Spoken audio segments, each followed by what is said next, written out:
I want to let you know that we are in our new studio, which we recently crowdfunded at buildthedream.ca. Now, I think we have a very special guest waiting for us in Calgary, and it is a cabinet minister, and it's a delight to talk to cabinet ministers. You would think that we do that from time to time, but when the cabinet ministers are in the Trudeau government, they don't talk to people that sometimes criticize them. And so I give an absolute shout out to Rebecca Schulz, because although we sometimes criticize the Conservative government, she has the courage and the smarts to come and do an interview. And I appreciate that. That's how it's supposed to work. Rebecca Schulz joins us now. Thanks very much. How are you feeling about tonight? Yeah, we're doing great here tonight. Momentum is building. I think people are pretty excited to see the results roll in. Now, it's just early days. I mean, looking at the numbers, it's only a few percent that are in. Do you have any other sources? For example, the parties have scrutineers overseeing the different, districts and the counting areas. Are you getting other intel directly from UCP activists around the province telling you what turnout's like or what the voting looks like? I don't. I mean, I know in our local campaign in Calgary, Shaw, we were busy all day getting our supporters out to vote. In fact, I was door knocking, I think until about 7:10, almost 7:15, before quickly getting ready and coming down here. So we were honestly out there till the very end and making sure that our supporters got out. And we did see a lot of our supporters get out in the advanced polls as well, which I think was a great thing. But here's a big one. I think it's taken for granted that Edmonton is going to go NDP orange, and that's a shame. Not just ideologically, but that city ought to have some representation in cabinet, and maybe it'll get it in some other way. But what really scared me, and I'd like your thoughts on this, is for a while there, the polls suggested that the NDP was tied or even leading in Calgary. And as a originally Calgarian myself, I find that shocking. Do you think that those were rogue polls? Do you think that the electorate was just so volatile at the time? Or do you think there was a while there where the city of oil and gas and entrepreneurialism was actually toying with going socialist? I'll say this. I mean, the last 4 years have definitely been challenging.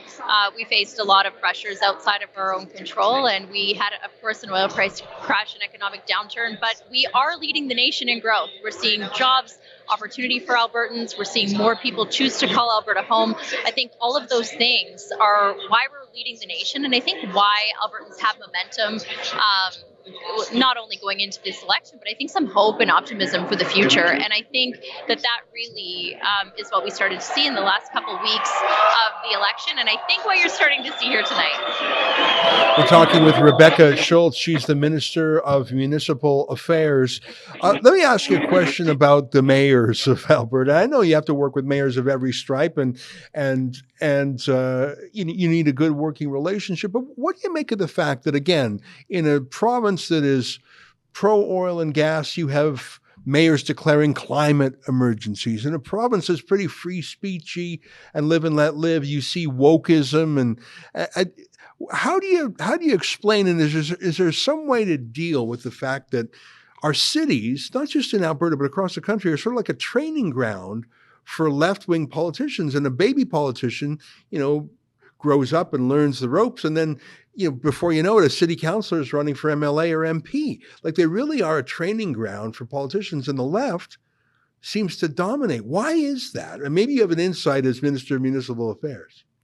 I think that's a hard one for me to comment on. I wasn't as closely involved in municipal elections down in South Calgary, where I was, again, running to be the MLA. We did have a conservative-leaning city councillor elected, and I think just seeing how he put in the work, quite frankly, and knocked on doors every single day, I think Albertans really want elected officials who are in this to serve their province and their neighbours. And I think that whether you call it the ground game or just putting in the work to connect to the people that you want to represent, I think that's what matters. And that's certainly what we've been doing in this election. And I honestly think Albertans wanted to see a positive plan for the future of our province. Where are we headed? We saw the NDP run an exceptionally negative campaign based on fear and misinformation. And I think, at the beginning, some Albertans might have had questions. And by the end, they saw that was quite frankly, just more fear, misinformation, and a lot of skepticism, I think,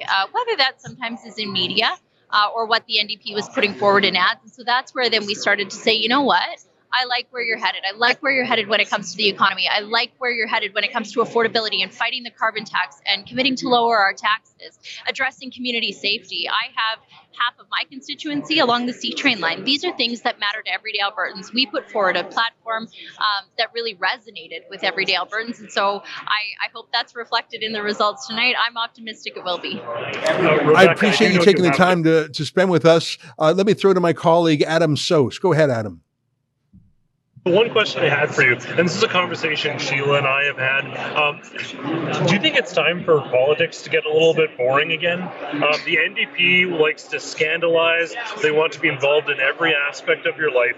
If we had a little bit of subsidiarity, the government focusing on, like, let's say education, healthcare, making sure the roads are working, but not inserting themselves into every aspect of our life the way things used to be for just about forever in Canada. You know, I think Albertans do value limited government. Albertans also, I think, are just by nature very fiscally conservative. They know what it was like to have no debt. And so these are things that matter to everyday Albertans. We did see an opposition. I would say that, you know, even through some of the challenges we faced, sometimes politicizing those very real situations. And I think that Albertans want to just see some optimism because they're starting to feel it once again, you know, and I think that that's exciting, but I think that they want to see a government that is optimistic, that believes in Albertans, that believes in limited government, and wants to just continue to move things forward, make sure that people have the opportunities to provide for themselves and their families, and absolutely deliver on the core services that government should and that people rely on. Well, there you have it. Rebecca Schulz, Cabinet Minister and MLA. Thanks for your time. Appreciate you coming to join us. And good luck tonight. Very, very interesting.